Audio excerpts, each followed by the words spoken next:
आदाब एवरीवन, खुशामदीद कहती हूँ जुगनू लैंड में। उम्मीद करती हूँ आप सब खैरियत होंगे। मैं भी खैरियत हूँ। आज आपके लिए एक और मज़ेदार सी नई रेसिपी लेके आए हैं। आज हम बनाएंगे पिशावरी किस्ताखानी खीर। तो उसके लिए जो जो चीज़ें चाहिए वो मैं आपको बता देती हूँ।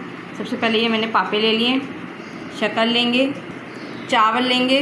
चावलों को हम धो के उबालेंगे। चावल धो के उबलने के लिए मैंने रख दिए हैं। बाकी चीज़ें मैं आपको बता देती हूँ अब क्या क्या चाहिए। ड्राई फ्रूट लेंगे। ड्राई फ्रूट को अभी मैं काटूँगी, चाहे या आप इसे कद्दूकश कर लीजिएगा नारियल को, और ये बादामें आप काट सकते हैं। छुआरे आप ऐसे डाल दें या आप काट के डालें। मैं काट के डालूँगी सारी चीज़ें। ये मिल्क पाउडर लिया है। अब सबसे पहले हम ये दूध उबालेंगे। ये मैंने आधा किलो दूध ले लिया है। ये चावल हमारे उबल गए, अब इन्हें हम ठंडा करेंगे। ये दूध मैंने उबलने के लिए रख दिया है। चूल्हे की आंच मैंने मीडियम कर दी है।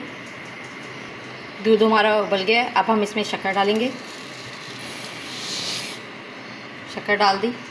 ये मैंने ड्राई फ्रूट भी काट लिए हैं, इनको भी डाल देती हूँ। चम्मच से चलाएंगे।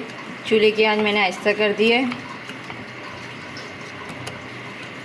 जब तक शक्कर इसमें हल होती है, हम उबले हुए चावल, ये उबले हुए चावल, पापे और ड्राई मिल्क पाउडर, इनको ब्लेंडर में ब्लेंड करेंगे। पापे मैंने डाल दिए। अब मिल्क पाउडर डाल रहे हैं। चावल डाल दिए उबले हुए। अब दूध डालेंगे। अब इसे ब्लेंड करेंगे। ये देखें, अब ये डाल देंगे। अब इसमें ये डाल देंगे। चूल्हे की आंच धीमी रखेंगे, यानी आहिस्ता रखेंगे, और इसे चलाते रहेंगे। अब